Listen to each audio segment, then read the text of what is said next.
It's Platt, and today we kick it up a notch. That's next to Platt's Beer of the Week.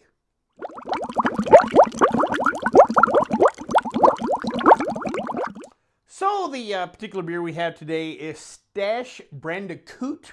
I don't know what Bandicoot is, but Stash Bandicoot. This is beer number 3 in our 4-part series, going through this variety pack, the Hazy Day Patio Pack from Hop Valley. This is an Imperial IPA, so we've bumped up the ABV. This is no longer a kind of crushable style beer. 8% might slow you down a little bit. Real quick, a little background on Hop Valley. Hop Valley was founded in 2009 in Eugene, Oregon. Today they have 2 brew pubs, one in Eugene and one in Springfield, Oregon. 2016 they were purchased by Molson Coors, which means they are no longer considered craft beer. However, they are part of the craft beer arm of Molson Coors, which is called 10th and Blake. 10th and Blake is also the import arm of Molson Coors. They bring in such brands as Grolsch and Peroni. Hop Valley is also the craft beer providers for your Las Vegas Raiders.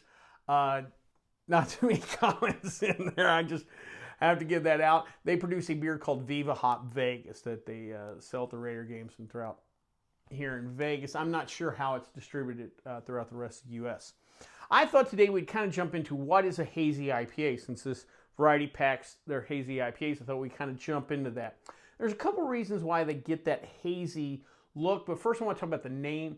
Most people, or there's still a lot of people that still refer to them as New England IPAs. Doing a little background, there are some claims that it was originally known as a Vermont IPA, that a brewery in Vermont was the first to kind of do this style of beer. Now, where do we get the haze from? There's a couple of different things. And first we can kind of look at the name. Hazy IPA Indian Pale Ale, which means it's an ale. We're going to use top fermenting yeast, unlike lagers, bottom fermenting yeast. In ale yeast, they use a term called flocculent or flocculation. Basically, how fast does the yeast kind of clump together with other cells and then fall to the bottom.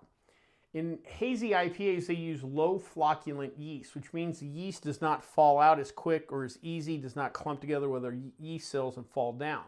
So it kind of stays suspended in the liquid, thus giving it a hazy kind of look. These beers generally aren't filtered. You know, you use something like if you're home brewing, sometimes you throw in a Warflock tablet or Irish malts to clear up the beer. They're not doing that in the process. Also, another thing that clouds up beers is, again, remember we're talking about a Indian Pale Ale style of beer. These are very hoppy beers. And over the last 10, 20 years in this making this beer style, the use of dry hopping after the boil. If we were to make a blonde ale, a regular pale ale, cream ale, something like that, generally all hops additions are in the boil. And then if you use that Warflock tablet or something, you generally clear everything out. Hopping afterwards, so you get some of those hop oils and stuff, and that also helps cloud up the beer so that you get that hazy appearance in your beer, and thus hazy IPA. But the name really did not come about until after the style got popular. If you look in a lot of beer judges category lines, some homebrewing contests, there's not a separate hazy IPA category per se. Generally, it's considered a specialty IPA. Along with any kind of flavored IPAs, what have you. So, but that's a little background on what hazy IPAs are and how they got that name. Real quick, let's talk about some of the other beers from Hop Valley. They are very predominantly Indian Pale Ales for the most part, but they do have some other beers, and we'll talk about those today. First is Cryo Crispy Juicy Lager, 5% ABV. This has all the makings. They're basically, to me, it appears they took the frame of a kind of a pale ale, with all those juicy kind of northwestern West Coast hops that you can get in real nice juicy IPA or whatever. But instead of using that ale yeast, they're using lager yeast. So something a little different. And also at 5%, it's still fairly drinkable. It's not higher ABVs. Next is Weedy Boy, comes in at 5.5% ABV. This is a Hefeweizen. I believe it's the only Hefeweizen they do. They don't do Dunkelweisses. They don't get in the Doppelbock or the other German or Weissen style beers, Crystal Weiss and anything like that. It's just kind of a straightforward Hefeweizen. Kind of helps them flesh out the rest of the portfolio. Lastly, we have Bandon Dunes Pale Ale, 5.5% ABV. This was created in collaboration of a really high-end golf resort up there in Oregon. And this makes a little sense. Beers, you know, if you're drinking on the golf course, you want something a little more crushable. You don't want anything 6% and over. Trust me, if you played golf with the boys, the beer's generally flowing, so you don't want anything too high. Most folks don't go out on a golf course crushing IPAs. Now, yours truly did knock a few sculpins back when I was at Torrey Pines a few years ago, but I digress. I'm a pro. Don't try this at home.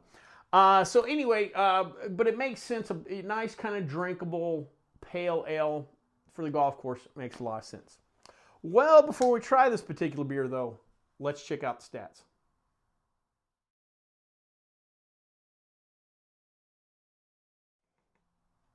All right, gang, before we try this particular beer, time to answer questions for Platt. If you have a question that you would like me to answer in a video, feel free to send it to plattsboozeblog@gmail.com.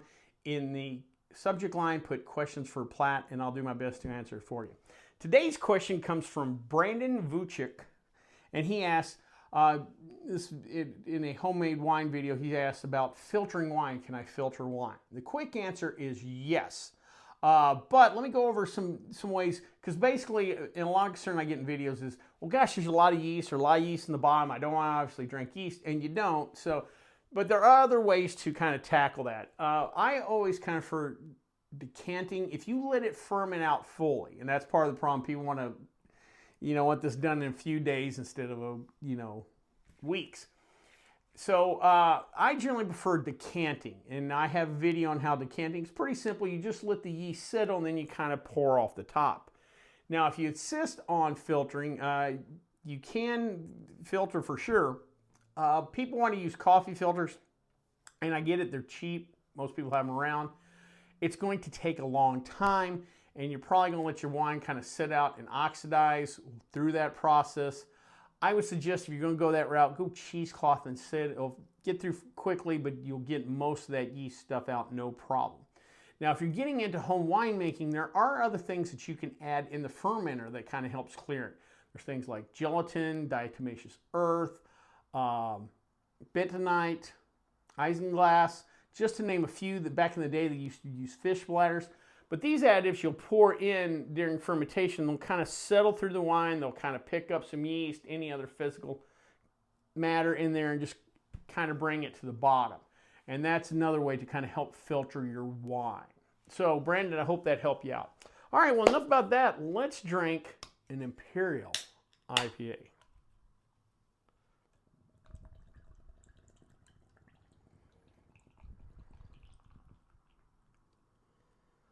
All right, one of the things I'm picking up compared to the other two we've had, this are already a darker color to it. A nice, very light khaki head to it. We're definitely, I can just tell by the color, we're picking up some of those darker malts in there. So you're going to start picking up things like, biscuity and toast and toffee and stuff like that. Let's go on the nose.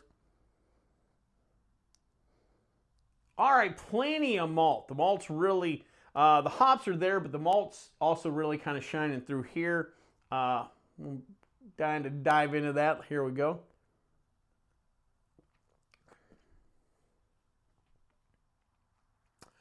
Oh yeah, that is more, or it's 61 IBUs, but that's more for balance. The hops kind of come in a little bit later on the back of the palate, but this is more of a malt forward beer.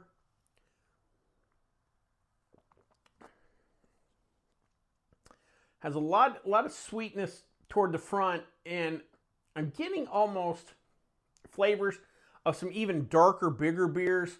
This reminds me of some of the Belgian doubles and quad kind of beer, that we're leaving not just toffee, in the toasted bread kind of notes. We're getting more into caramels and even almost getting into some darker fruit notes.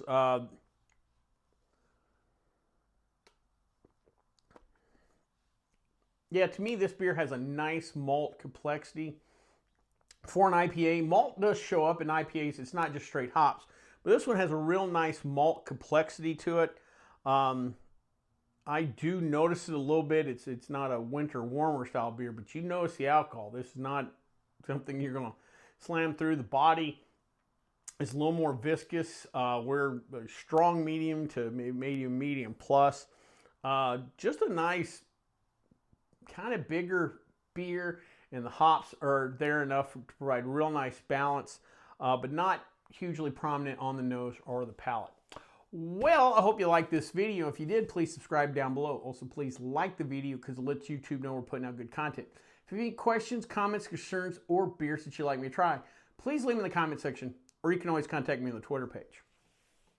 Till next time, bottoms up.